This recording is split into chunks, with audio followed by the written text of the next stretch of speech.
हिंदी की कक्षा में आप सभी का हार्दिक स्वागत करती हूँ। आज हम लोग पढ़ेंगे कक्षा 10 क्षितिज भाग 2 से नौबत खाने में इबादत, जिसके रचनाकार हैं यतीन्द्र मिश्र जी। और इस पाठ के माध्यम से महान शहनाई वादक बिस्मिल्लाह खां जी के जीवन के बारे में यहाँ पर बताया गया है कि किस प्रकार से वो एक साधारण इंसान से एक महान शहनाई वादक के रूप में परिवर्तित हुए। उन्हें भारत रत्न पुरस्कार से भी सम्मानित किया गया और भले ही उन्होंने गरीबी की अवस्था में अपना जीवन यापन किया, परंतु उनमें जो कला थी वो कूट कूट कर भरी थी और उनके गुण के चर्चे हर जगह होते थे। और उन्हीं से प्रेरणा लेने के लिए आज प्रस्तुत है नौबत खाने में इबादत। तो बच्चों, सबसे पहले ये पहचानिए कि ये जो ध्वनि है ये किस वाद्य यंत्र की है।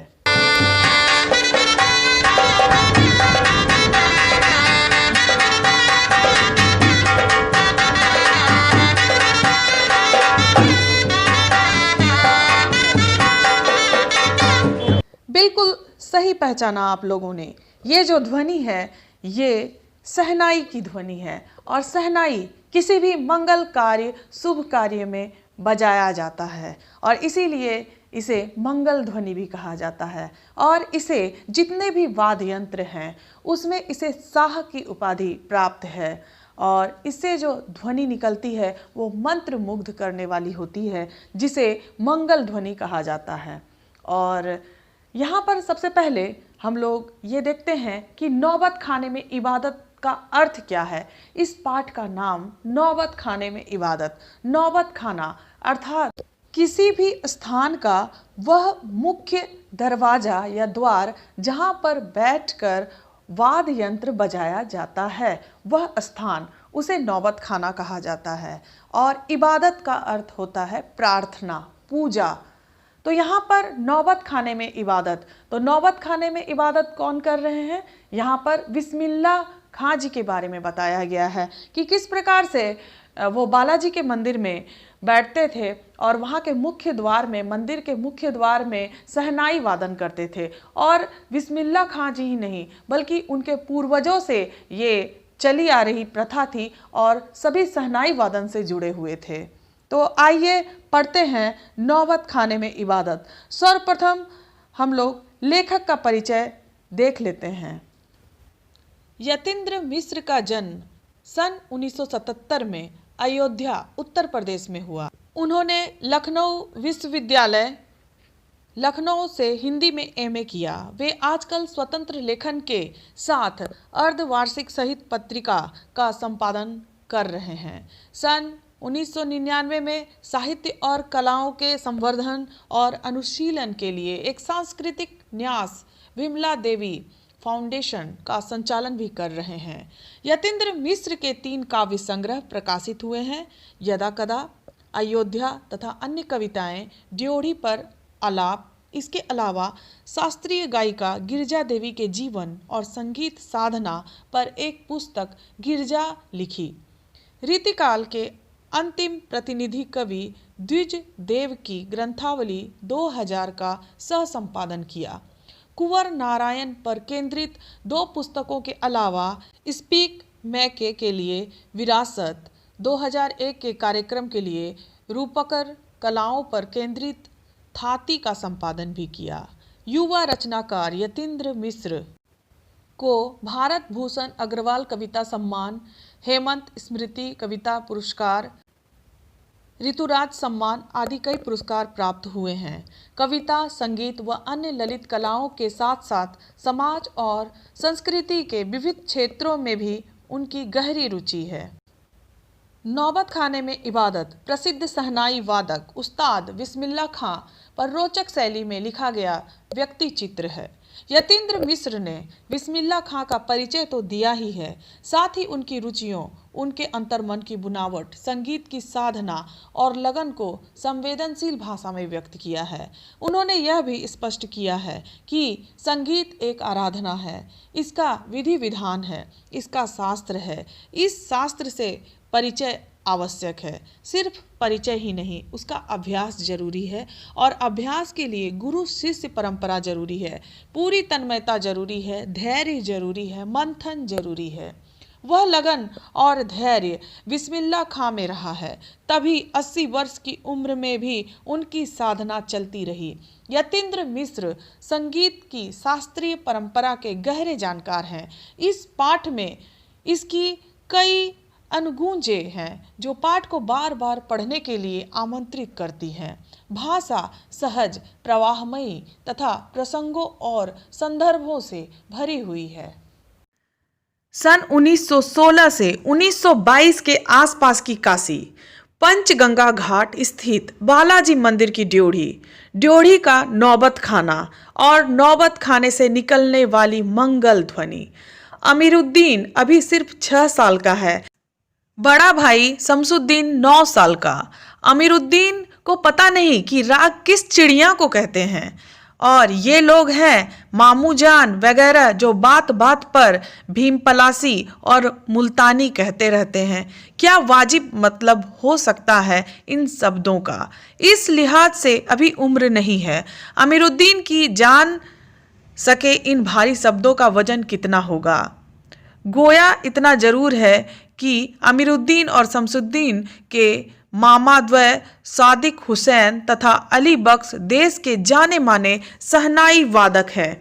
विभिन्न रियासतों के दरबार में बजाने जाते रहते हैं। रोज नामचे में बालाजी का मंदिर सबसे ऊपर आता है। हर दिन की शुरुआत वहीं ड्योढ़ी पर होती है। मंदिर के विग्रहों को पता नहीं कितनी समझ है, जो रोज बदल बदल कर मुल्तानी, कल्याण, ललित और कभी भैरव रागों को सुनते रहते हैं। ये खानदानी पेशा है अली बख्श के घर का। उनके अब्बाजान भी यहीं ड्योढ़ी पर सहनाई बजाते। अमीरुद्दीन का जन्म डुमराव, बिहार के एक संगीत प्रेमी परिवार में हुआ। 5-6 वर्ष डुमराव में बिताकर वह नाना के घर ननिहाल काशी में आ गया है। डुमराव का इतिहास में कोई स्थान बनता हो ऐसा नहीं लगा कभी भी, पर यह जरूर है कि सहनाई और डुमराव एक दूसरे के लिए उपयोगी है। सहनाई बजाने के लिए रीढ़ का प्रयोग होता है। रीढ़ अंदर से पोली होती है जिसके सहारे सहनाई को फूंका जाता है। रीढ़ नरकट एक प्रकार की घास से बनाई जाती है जो डुमराव में मुख्यतः सोन नदी के किनारों पर पाई जाती है। इतनी ही महत्ता है इस समय डुमराव की, जिसके कारण सहनाई जैसा वाद बचता है। फिर अमीरुद्दीन जो हम सबके प्रिय हैं, अपने उस्ताद बिस्मिल्लाह खां साहब, उनका जन्म स्थान भी डुमराव ही है। इनके परदादा उस्ताद सलार हुसैन खां डुमराव निवासी थे। बिस्मिल्लाह खां उस्ताद पैगंबर बख्श खां और मिठन के छोटे साहबजादे हैं। यहाँ पर एक प्रश्न पूछा जाता है कि बिस्मिल्लाह खां जी का और डुमराव का या सहनाई का क्या संबंध है। बिस्मिल्लाह खां जी का जन्म भी डुमराव में हुआ था और सहनाई में जो रीढ़ का प्रयोग किया जाता है वो भी डुमराव में सोन नदी के किनारे पाई जाती है, इसीलिए इनका घनिष्ठ संबंध बताया जाता है। अमीरुद्दीन की उम्र अभी 14 साल है। मसलन बिस्मिल्लाह खां की उम्र अभी 14 साल है। वही काशी है, वही पुराना बालाजी का मंदिर जहां बिस्मिल्लाह खां को नौबत खाने रियाज के लिए जाना पड़ता है।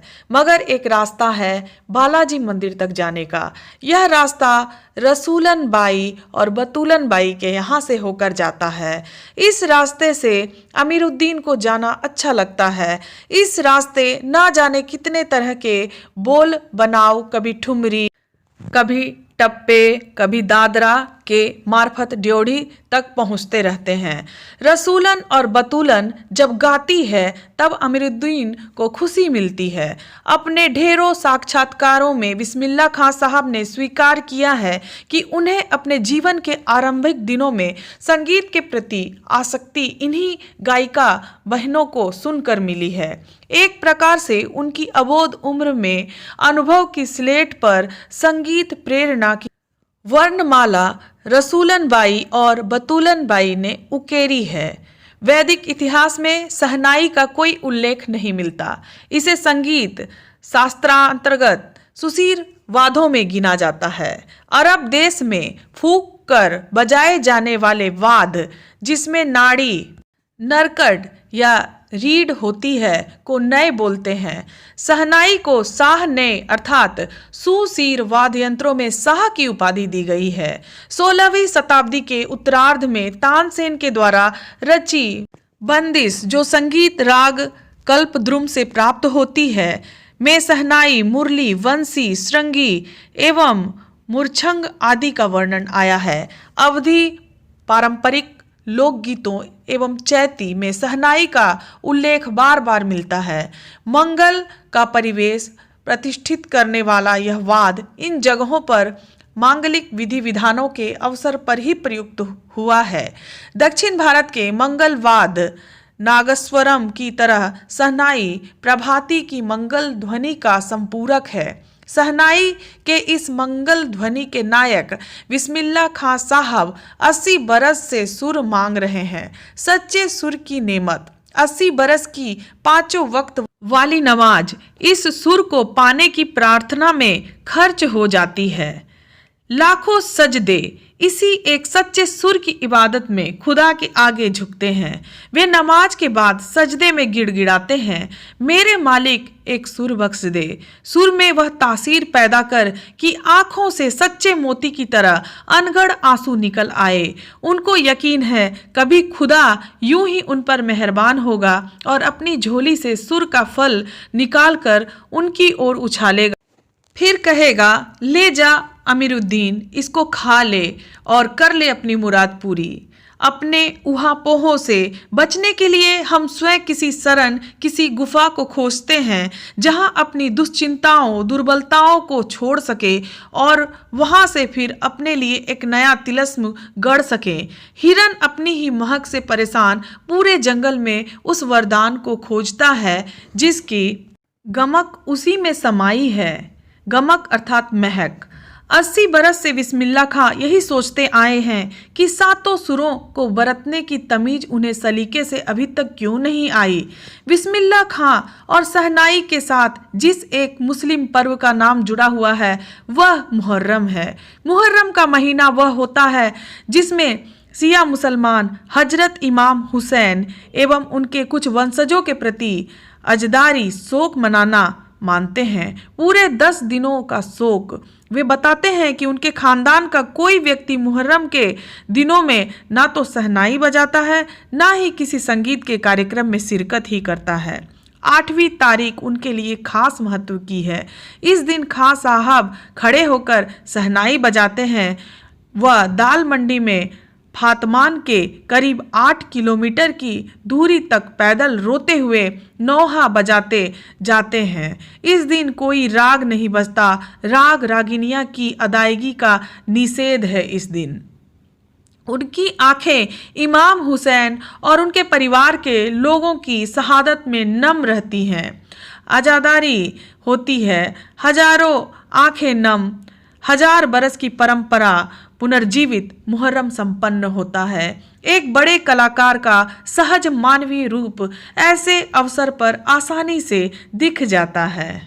मुहर्रम के गमजदा माहौल से अलग कभी कभी सुकून के क्षणों में वे अपनी जवानी के दिनों को याद करते हैं। वे अपने रियाज को कम, उन दिनों के अपने जुनून को अधिक याद करते हैं। अपने अब्बा जान और उस्ताद को कम पक्का महाल की कुलसुम हलवाइन की कचौड़ी वाली दुकान व गीतावली और सुलोचना को ज़्यादा याद करते हैं। कैसे सुलोचना उनकी पसंदीदा हीरोइन रही थी।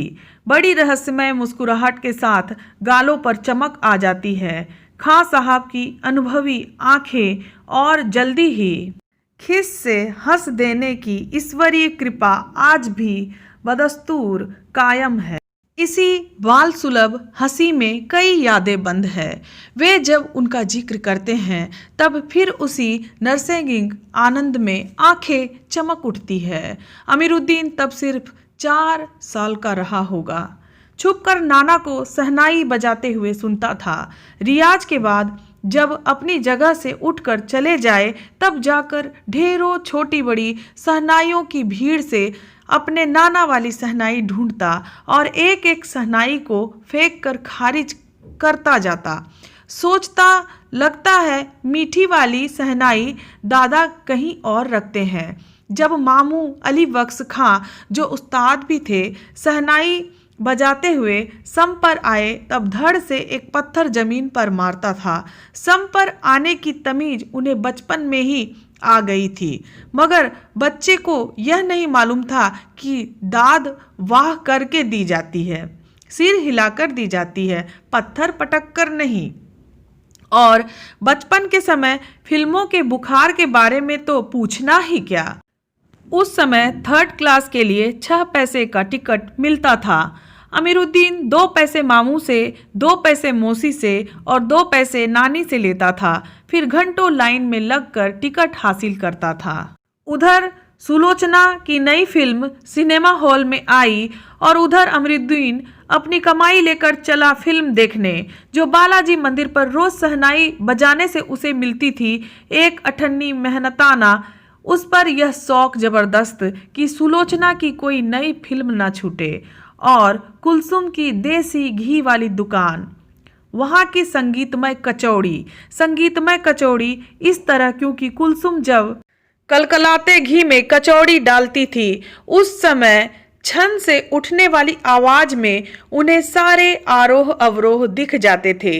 राम जाने कितनों ने ऐसी कचौड़ी खाई होगी, मगर इतना तय है कि अपने खां साहब रियाजी और स्वादी दोनों रहे हैं और इस बात में कोई शक नहीं कि दादा की मीठी शहनाई उनके हाथ लग चुकी है। काशी में संगीत आयोजन की एक प्राचीन एवं अद्भुत परंपरा है। यह आयोजन पिछले कई वर्षों से संकट मोचन मंदिर में होता आया है। यह मंदिर शहर के दक्षिण में लंका पर स्थित है। वह हनुमान जयंती के अवसर पर यहाँ 5 दिनों तक शास्त्रीय एवं उपशास्त्रीय गायन वादन की उत्कृष्ट सभा होती है। इसमें बिस्मिल्लाह खां अवश्य रहते हैं। अपने मजहब के प्रति अत्यधिक समर्पित उस्ताद बिस्मिल्लाह खां की श्रद्धा काशी विश्वनाथ जी के प्रति भी अपार है। वे जब भी काशी से बाहर रहते हैं तब विश्वनाथ व बालाजी मंदिर की दिशा की ओर मुंह करके बैठते हैं। थोड़ी देर ही सही, मगर उसी ओर शहनाई का प्याला घुमा दिया जाता है और भीतर की आस्था रीढ़ के माध्यम से बसती है। खां साहब की एक रीढ़ 15 से 20 मिनट के अंदर गीली हो जाती है, तब वे दूसरी रीढ़ का इस्तेमाल कर लिया करते हैं। अक्सर कहते हैं, क्या करें मियाँ, ये काशी छोड़कर कहाँ जाएं?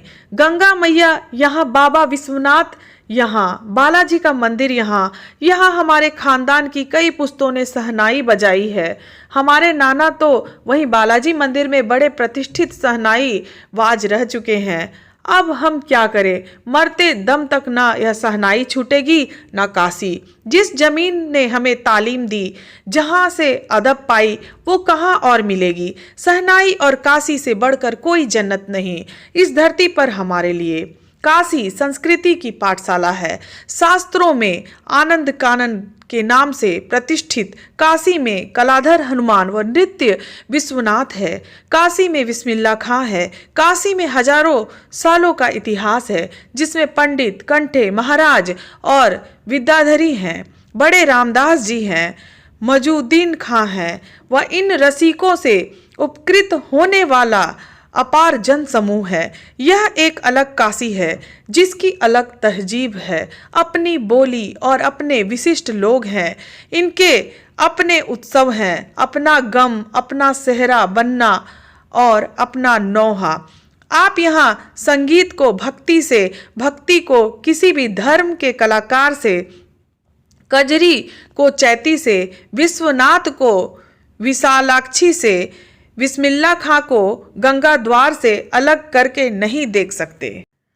अक्सर समारोहों एवं उत्सवों में दुनिया कहती है ये बिस्मिल्लाह खां है। बिस्मिल्लाह खां का मतलब बिस्मिल्लाह खां की सहनाई। सहनाई का तात्पर्य बिस्मिल्लाह खां का हाथ। हाथ से आशय इतना भर कि बिस्मिल्लाह खां की फूंक और सहनाई की जादुई आवाज का असर हमारे सिर चढ़कर बोलने लगता है। सहनाई में सरगम भरा है। खां साहब को ताल मालूम है, राग मालूम है। ऐसा नहीं बेताले जाएंगे। सहनाई में 7 सुर लेकर निकल पड़े। सहनाई में परवरदिगार गंगा मैया उस्ताद की नसीहत लेकर उतर पड़े। दुनिया कहती सुबहान अल्लाह, 30 पर बिस्मिल्लाह खां कहते अलहम्दुलिल्लाह। छोटी छोटी उपज से मिलकर एक बड़ा आकार बनता है। सहनाई का करतब शुरू होने लगता है। बिस्मिल्लाह खां का संसार सुरीला होना शुरू हुआ। फूंक में अजान की तासीर उतरती चली आई। देखते देखते सहनाई 1.5 शतक के साज से 2 शतक का साज बन साजों की कतार में सरताज हो गई। अमीरुद्दीन की सहनाई गूंज उठी। उस फकीर की दुआ लगी जिसने अमीरुद्दीन से कहा था बजा बजा। किसी दिन एक शिष्या ने डरते डरते खां साहब को टोका, बाबा आप यह क्या करते हैं? इतनी प्रतिष्ठा है आपकी, अब तो आपको भारत रत्न भी मिल चुका है। यह फटी तहमत ना पहना करें, अच्छा नहीं लगता। जब भी कोई आता है आप इसी फटी तहमत में सबसे मिलते हैं। खां साहब मुस्कुराए, लाड से भरकर बोले, धत पगली, ई भारत रत्न हमको सहनैया पे मिला है, लुंगिया पे नहीं। तुम लोगों की तरह बनाव सिंगार देखते रहते तो उम्र ही बीत जाती, हो चुकती सहनाई, तब क्या खाक रियाज हो पाता। ठीक है बिटिया, आगे से नहीं पहनेंगे, मगर इतना बताए देते हैं कि मालिक से यही दुआ है, फटा सुर न बख्शे। लुंगिया का क्या है, आज फटी है तो कल सी जाएगी। सन 2000 की बात है। पक्का महाल काशी विश्वनाथ से लगा हुआ अधिकतम इलाका से मलाई बर्फ बेचने वाले जा चुके हैं। खां साहब को इसकी कमी खलती है। अब देसी घी में वह बात कहाँ और कहाँ वह कचौड़ी जलेबी। खां साहब को बड़ी शिद्दत से कमी खलती है। अब संगीतियों के लिए गायकों के मन में कोई आदर नहीं रहा। खां साहब अफसोस जताते हैं, अब घंटों रियाज को कौन पूछता है। हैरान है बिस्मिल्लाह खां, कहाँ वह कजली चैती और अदब का जमाना। सचमुच हैरान करती है काशी। पक्का महाल से जैसे मलाई बरफ गया। संगीत, साहित्य और अदब की बहुत सारी परंपराएं लुप्त हो गईं। एक सच्चे सुर साधक और सामाजिक की भांति बिस्मिल्लाह खां साहब को इन सब की कमी खलती है। काशी में जिस तरह बाबा विश्वनाथ और बिस्मिल्लाह खां एक दूसरे के पूरक रहे हैं, उसी तरह मुहर्रम, ताजिया और होली, अबीर, गुलाल की गंगा जमुनी संस्कृति भी एक दूसरे के पूरक रहे हैं। अभी जल्दी ही बहुत कुछ इतिहास बन चुका है, अभी आगे बहुत कुछ इतिहास बन जाएगा। फिर भी कुछ बचा है जो सिर्फ काशी में है। काशी आज भी संगीत के स्वर पर जगती है और उसी की थापों पर सोती है। काशी में मरण भी मंगल माना गया है। काशी आनंद कानन है। सबसे बड़ी बात है कि काशी के पास उस्ताद बिस्मिल्लाह खां जैसा लय और सुर की तमीज सिखाने वाला नायाब हीरा रहा है, जो हमेशा से 2 कौमों को एक होने व आपस में भाईचारे के साथ रहने की प्रेरणा देता रहा। भारत रत्न से लेकर इस देश के ढेरों विश्वविद्यालयों की मानद उपाधियों से अलंकृत व संगीत नाटक अकादमी पुरस्कार एवं पद्म विभूषण जैसे सम्मानों से नहीं, बल्कि अपने अजय संगीत यात्रा के लिए बिस्मिल्लाह खां साहब भविष्य में हमेशा संगीत के नायक बने रहेंगे। 90 वर्ष की भरी पूरी आयु में 21 अगस्त 2006 को संगीत रसिकों की हार्दिक सभा से विदा हुए खां साहब की सबसे बड़ी देन हमें यही है कि पूरे 80 बरस उन्होंने संगीत को संपूर्णता व एकाधिकार से सीखने की जिजीविषा को अपने भीतर जिंदा रखा। आशा है आप लोग इस पाठ को अच्छी तरह से समझे होंगे। धन्यवाद।